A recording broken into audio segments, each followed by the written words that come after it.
Annyeonghaseyo, ketemu lagi dengan Miley yang hari ini mau kasih kamu drama review dari drama yang berjudul Moonshine. Oke, drama ini baru selesai tonton minggu ini juga ya. Dan ini salah satu drama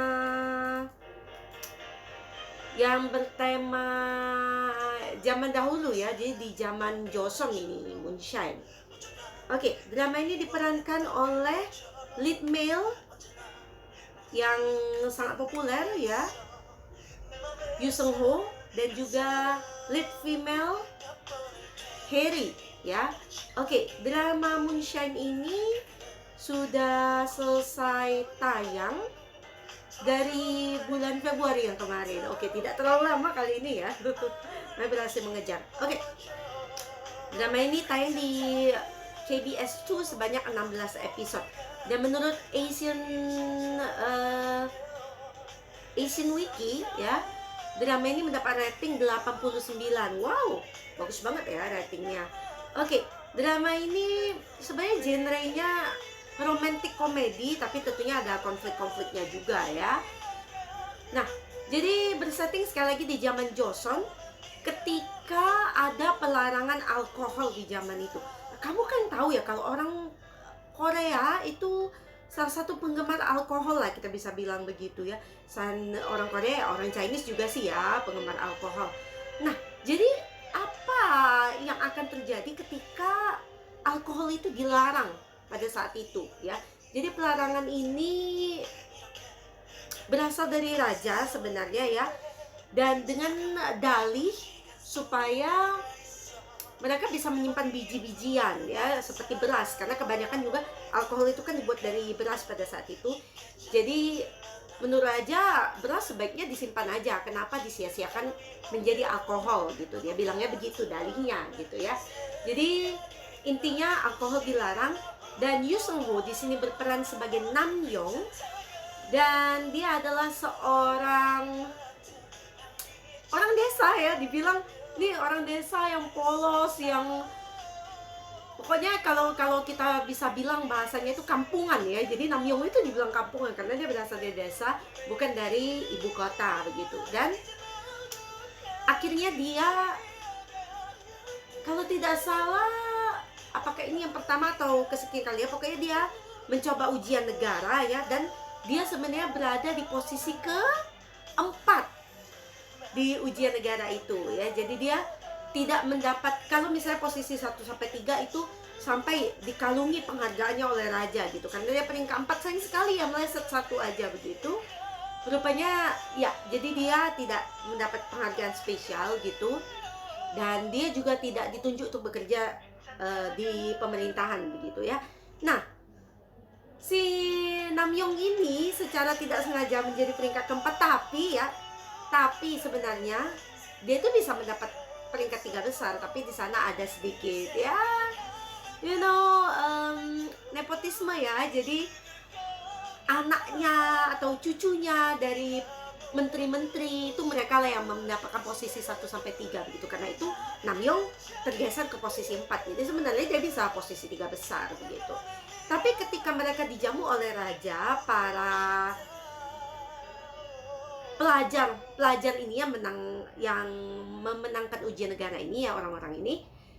Nah, pada saat itu raja itu menyajikan alkohol gitu. Nah, Namyoung yang orangnya sangat berprinsip ya, dia polos kampungan, tapi dia itu berprinsip ya. Dia menurut dia tuh orang 100 benar, nggak bisa banget ada yang salah gitu. Jadi dia melihat itu alkohol, dia nggak minum alkohol, dan ternyata itulah yang menarik perhatian raja. Dan akhirnya Namyoung lah yang mendapat peringkat tertinggi. Jadi yang 3 lainnya itu digusur oleh Namyoung, karena Namyoung tidak ikut minum alkohol. Dia bilang pada raja ya, kalau aku minum alkohol saat ini berarti aku melanggar pelarangan alkohol itu, dia bilang. Dan raja pun terkesan olehnya. Dan akhirnya Namyoung bekerja sebagai salah seorang pegawai di Sahonbu ya. Sahonbu ini polisi kalau tidak salah ya, sejenis seperti itu. Oke, sedangkan di sini Harry berperan sebagai Kang Roso, dan Kang Roso ini adalah seorang gadis dari keluarga bangsawan yang miskin ya. Jadi sedih sih sebenarnya, dia dulunya bangsawan, dia menikmati hidup sebagai bangsawan, tapi keluarganya jatuh miskin karena dia seorang yatim piatu ya. Dan juga dia memiliki banyak utang pada saat itu ya. Jadi untuk menghidupi keluarganya, dia dan juga kakaknya, Oraboninya ya. Jadi Rosso bekerja di sembarang tempat, termasuk kerja yang sangat rendahan ya, dia pun rela melakukannya. Dan dia anak yang tomboy ya, Kang Rosso ini. Dan akhirnya ketika dia tidak tahu harus melakukan apa lagi untuk menyelamatkan kakaknya, jadi kakaknya ini terlibat utang ya dengan preman besar yang ada di Nanyang pada saat itu. Jadi kalau si Hanyang ya. Tapi jadi kalau kakaknya Rosso tidak bisa membayar utang itu, jarinya akan dipotong. Wah, Rosso takut kan, karena sebenarnya Rosso itu begitu menginginkan kakaknya kalau bisa mengikuti ujian negara dan menang. Jadi Rosso melakukan apapun demi kakaknya. Jadi karena Rosso tidak tahu harus melakukan apa, kakaknya sudah terlanjur berutang dengan si preman. Jadi akhirnya Rosso memutuskan untuk membuat alkohol. What? Padahal itu dilarang pemerintah kan, dilarang raja pada saat itu. Jadi sebenarnya Rosso melakukan kejahatan yang bisa dihukum mati nih kalau misalnya orang tahu apa yang dia lakukan gitu ya. Jadi dari sini kita pun bisa melihat Namyong dan Kang Rosso itu mereka bertolak belakang ya profesi mereka. Yang satunya jadi polisi, yang satunya malah membuat alkohol gitu ya. Jadi Rosso ini pandai membuat alkohol karena dia belajar dari ayahnya ya. Dulu mereka ketika belum ada pelarangan alkohol itu, ayahnya membuat alkohol yang enak sekali. Rosso pun bisa membuat alkohol yang enak gitu. Jadi pada suatu hari tidak sengaja Namyong dan Rosso ini ketemu di Hanyang ketika Rosso diancam oleh si preman karena suatu hal begitu ya. Rosso berjualan dan diancam oleh si preman dan mereka terlibat pertengkaran lah begitu. Jadi yang lucu di sini ya, Namyong itu bilang, wah ternyata para perempuan di Hanyang ini mengerikan ya, dia bilang.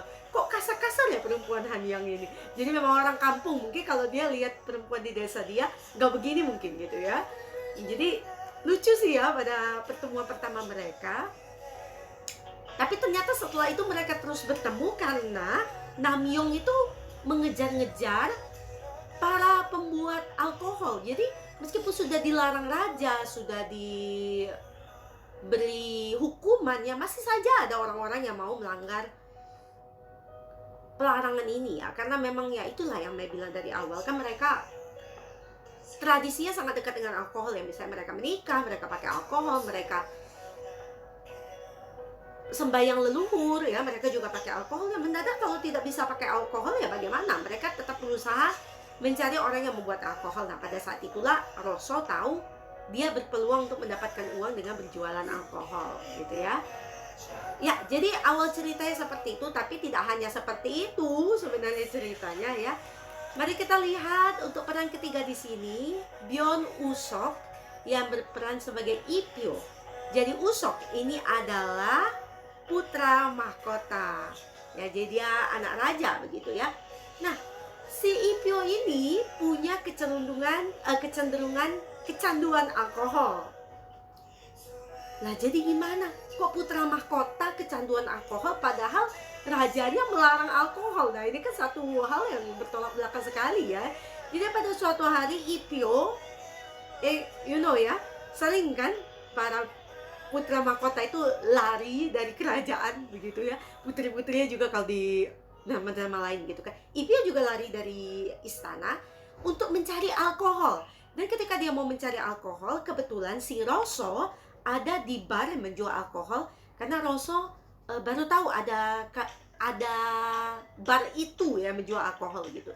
Jadi Rosso mau istilahnya survei gitu. Nah ketemulah dia dengan Ipyo di sana dan Ipyo jatuh cinta pada pandangan pertama sih sebenarnya dengan Rosso ya.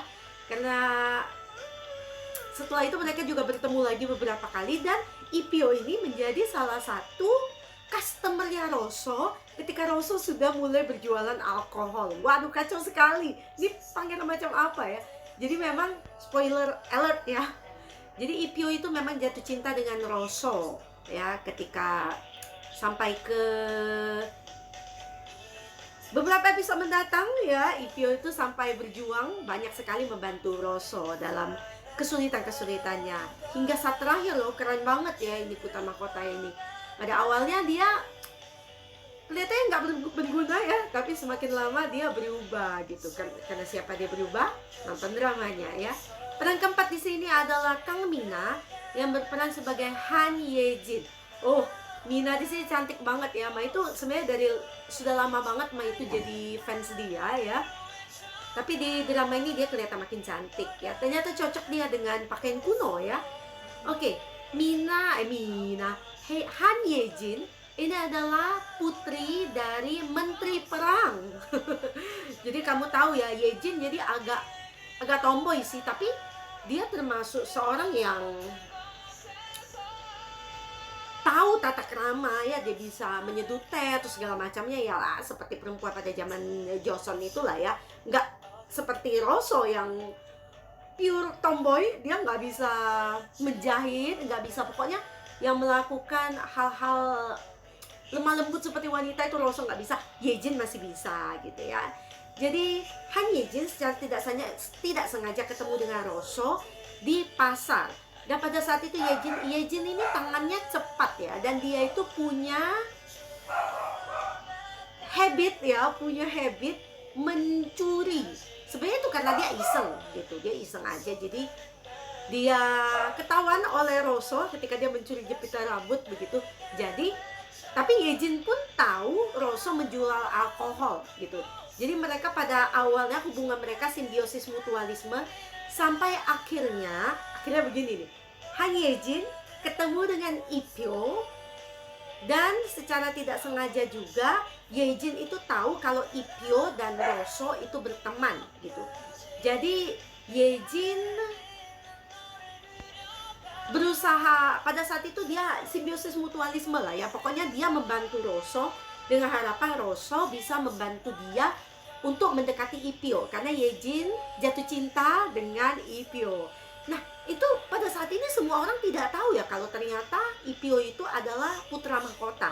Jadi di antara mereka bertiga ini, yang pertama tahu kalau Ipio adalah putra mahkota adalah Namyong. Itu pun tahu karena Namyong itu melanggar, kalau tidak salah sebenarnya Namyong itu dihukum untuk menjadi gurunya putra mahkota. Jadi putra mahkota ini terkenal sebagai seorang yang kasar ya, seorang yang pokoknya orang itu nggak mau deketin dia lah begitu ya. Nah, Namyong pun secara terpaksa menjadi guru putra mahkota, dan pada saat itulah dia yang pertama tahu Ipio itu adalah putra mahkota.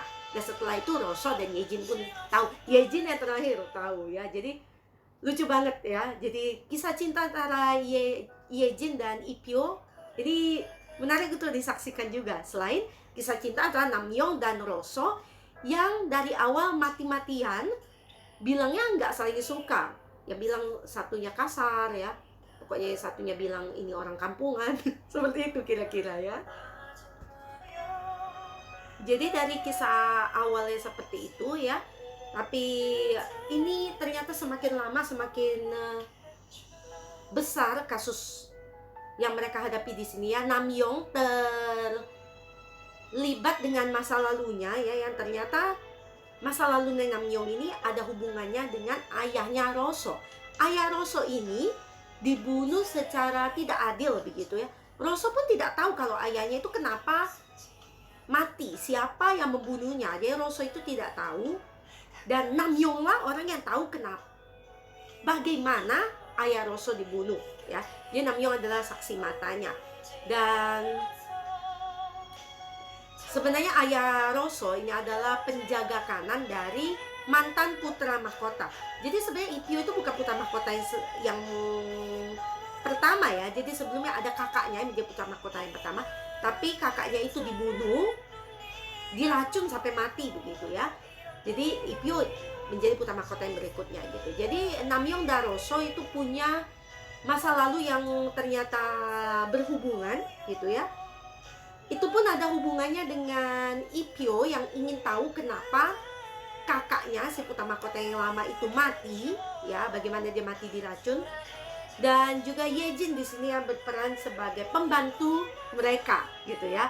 Ini menarik banget ceritanya ya. Jadi menyangkut ke banyak pembunuhan-pembunuhan juga, dan ada plot twist yang menarik banget di drama ini ya. Mai itu, nah pertama kali Mai ketemu orang ini, Mai nggak mau sebut deh ya, terlalu banyak spoiler nanti ya. Pertama kali Mai ketemu orang ini yang ada di dekat raja, nanti kamu nonton sendiri biar tahu ya. Itu Mai itu punya perasaan uneasy dari pertama ya. Ada memang sekelompok orang yang kelihatan jahat ya, tapi orang ini malahan pada awalnya Mai itu kira dia ini orang baik gitu, tapi ternyata benar sekali ya. Mai memang lihat dia sebagai orang baik, memang dia ditunjukkan sebagai orang yang baik, tapi feeling Mai nggak enak gitu. Dan ternyata sampai episode keberapa akhirnya ketahuan lah bahwa memang ketika plot twist ini, cukup lama sih, sekitar episode 10 atau bagaimana jadi cukup lama juga, baru ketahuan lah ternyata orang inilah dalang dari kejahatan-kejahatan yang lebih jahat lagi dari orang jahat yang melakukan kejahatan gitu ya. Nah ini lebih jahat lagi, lebih licik lagi, lebih pintar lagi begitu. Nah jadi Mai jadi gini ya, kaget tapi juga nggak kaget banget karena Mai sudah ada feeling gitu sih plot twistnya, kayaknya ini orang nggak beres nih dari awal. Tapi melihat kejahatan yang sudah dia lakukan itu, wah kejam sekali ya. Jadi plot twistnya itu menarik banget ya, itu sampai ke akhir episode. Menarik buat kamu saksikan bagaimana Roso yang seorang yang nggak punya uang, nggak punya kekuasaan, apapun itu, dibantu dengan akhirnya Namyeong ya, yang akhirnya dia mengerti, akhirnya dia bisa menjadi orang yang tidak harus 100 benar, tapi dia belajar banyak dari Roso, dan dia jadi tahu mana yang harus dibela begitu ya. Jadi dibantu oleh Namyeong dan juga dibantu oleh orang-orang lain seperti Chun Ge ya, yang diperankan oleh Kim Ki Bang. Dia ini adalah pelayan setianya Namyeong ya. Lucu nih di sini, dia membantu banyak sekali menyelamatkan majikannya ya. Dan ada juga So Ye Kwa yang berperan sebagai Chon Gem. Nah dia ini sebenarnya adalah pelayannya Roso, tapi karena Roso sudah turun derajatnya, bukan turun derajat aja, jadi miskin ya, jadi dia melepas pelayannya juga. Tapi Chon Gem ini sangat setia, jadi dia pun selalu membantu Roso ya. Ada juga beberapa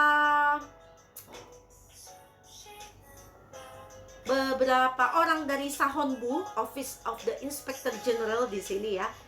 Seperti Hwang So-yu, dia ini dari awal berteman baik dengan Namyeong ya, ketika Namyeong bergabung dengan Sahonbu, dan akhirnya So-yu membantu Namyeong banyak sekali dalam misi-misinya ke depannya ya, terutama dalam mengungkapkan kejahatan dari orang yang Mai bilang plot twist itu tadi ya.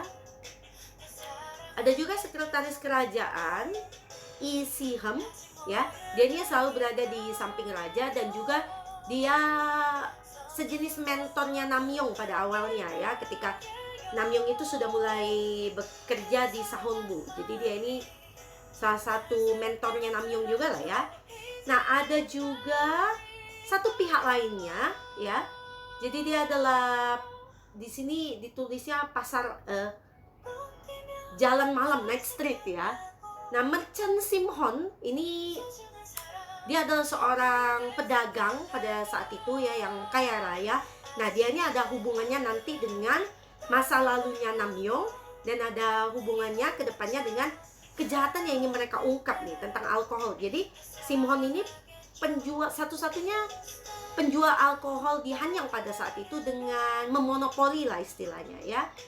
Dan ada juga rumah Giseng ya, rumah Giseng, dan pemimpinnya pada saat itu adalah Un Sim. Nah dia ini, aduh cantik banget Un Sim ini ya. Nah dia ini juga ada hubungannya nanti dengan si Roso, karena Unsim akhirnya membeli alkohol bikinannya Rosso. Jadi pada awalnya dia sih memang tidak terlihat seperti orang baik ya, tapi akhirnya dia membantu Rosso banyak sekali, membantu Rosso dan juga Namyeon dalam misi-misi mereka gitu. Masih banyak juga orang-orang lain di sini ya. Dan Mai nggak mau kasih tahu semuanya supaya nggak terlalu banyak spoiler. Intinya drama ini menarik sih ya.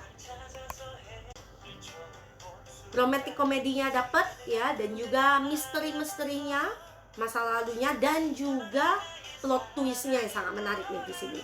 Jadi ringan dan menarik pada saat yang bersamaan ya. Kamu harus nonton Moonshine. Oke, yuk kita bahas para pemerannya di sini. Yoo Seung Ho yang menjadi lead male di sini. Mai udah cukup banyak juga nonton dramanya Seung Ho ya. Dia memerankan banyak movies di sini. Dan untuk drama seriesnya, Mai itu pernah ketemu dia di drama mana ya? Oh, pertama kali sih di drama Arang and the Magistrate pada tahun 2012. Dan setelah itu ketemu lagi dia di The Emperor, Owner of the Max pada tahun 2017, menjadi lead male juga di situ ya. Dan juga di drama My Strange Hero juga sebagai lead male di tahun 2018 sampai 19. Nah, setelah itu Mai nonton terus dramanya ya. Berlanjut ke drama Memories di tahun 2020 dan akhirnya ketemu lagi di drama Moonshine di tahun 2021 sampai 2022. Aktingnya makin lama makin keren ya. Dia aktor papan atas nih, keren banget. Mai suka banget dengan Yoo Seung Ho. Selain itu dia juga ganteng ya. Setelah itu ada Harry. Harry adalah mantan girl group Girls Day ya, karena sudah disband ya, sudah bubar sih girl groupnya. Jadi Mai pertama kali kenal dia dari girl group Girls Day tentunya ya. Dan Mai pernah nonton dia di drama mana ya pertama kali ya. Dia ini cukup terkenal juga sebagai aktris ya.